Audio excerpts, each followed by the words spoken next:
फार बरं वाटलं. Yes, thank you.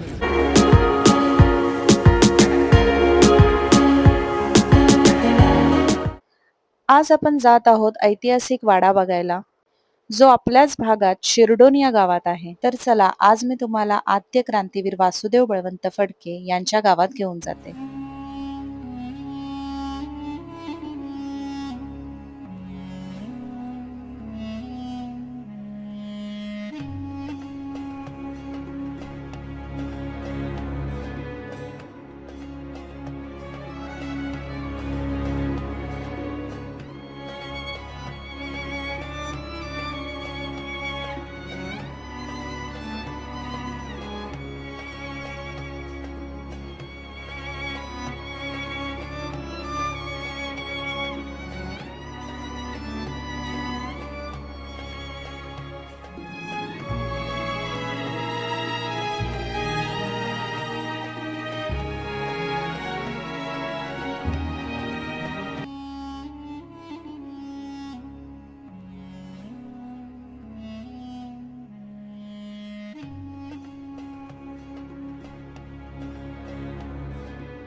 हा वाडा तुम्हाला नक्कीच आवडला असेल. इथल्या गावकऱ्यांनी ही वाड्याची उत्तमरित्या जोपासना केली आहे. तर आज इथे भाजप युवा मोर्चा प्रदेशाध्यक्ष यांचे आगमन होणार.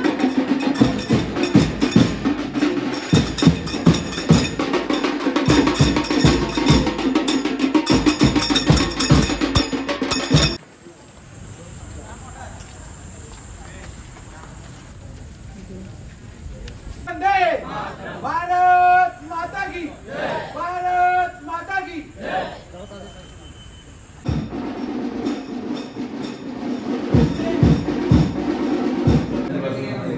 जन्म 4 नोव्हेंबर 1845 संध्याकाळी 5 1845.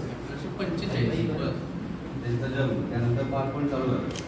रणजिवरांचा जन्म झाला, बालपण चालू झालं. मग त्यांनी आजोबाला आग्रह केला की तुम्ही बैलगाड्या फिरवता, छकडे फिरवता, मग मला का नाही? म्हणून त्यांना एक वासवंत वडक्यांच्या आजोबांनी बोकडाची गाडी बांधून दिलं. मध्ये असा बोकड झोपला जात होता आणि एवढ्या परिसरामध्ये या बोकडाच्या गाडीतून वासवंत डेव्हलप केलं. या काळामध्ये या परिसरामध्ये या गाडीतून ते फिरत असत. ही गाडी ओरिजिनल गाडी यांनी वापरलेली गाडी. म्हणजे बघा आता डागडुजी गेली पण वापरलेली गाडी इतकी वर्ष पण आपल्या लोकांना जतन करून ठेवलेली आहे. म्हणजे आश्चर्याची गोष्ट आहे. गेल्यानंतर वासुदेवांनी दत्तलहरी म्हणून पोथी लिहून काढली, हस्तलिखित पोथी. त्याची ओरिजिनल पण बाबासाहेब पुरंदरांकडे आहे. आपला प्रयत्न सगळं झालेलं आहे, त्यांच्यावर ते सगळं कार्यक्रम फोटो वगैरे पण सगळं झालं. तर त्यांनी आम्हाला सांगितले फडके, त्यांनी आमच्या प्रयत्नातून ते स्कॅन करून आम्हाला ही प्रतिकृती दिली. ती येडनच्या तुरुंगातली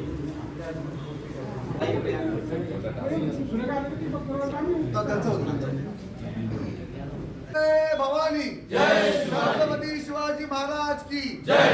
ते गेल्या 2 वर्षापूर्वी या राज्याचे लोकप्रिय मुख्यमंत्री देवेंद्रजी फडणवीस साहेब यांच्या माध्यमातून हा समोरचा दिसणारा वाडा याचं 1,85,00,000 काम हे पुरातत्व विभागाच्या माध्यमातून करण्यात आलं आणि हे काम ऍज इट इज केले आणि हा वाडा ज्या पद्धतीने बनवलाय त्याची लाईफ मिनिमम 300 वर्षे असणार आहे. सर्वप्रथम तर मला एक सांगायचं आहे, निरोप आपल्याला सर्वांना द्यायचा आहे.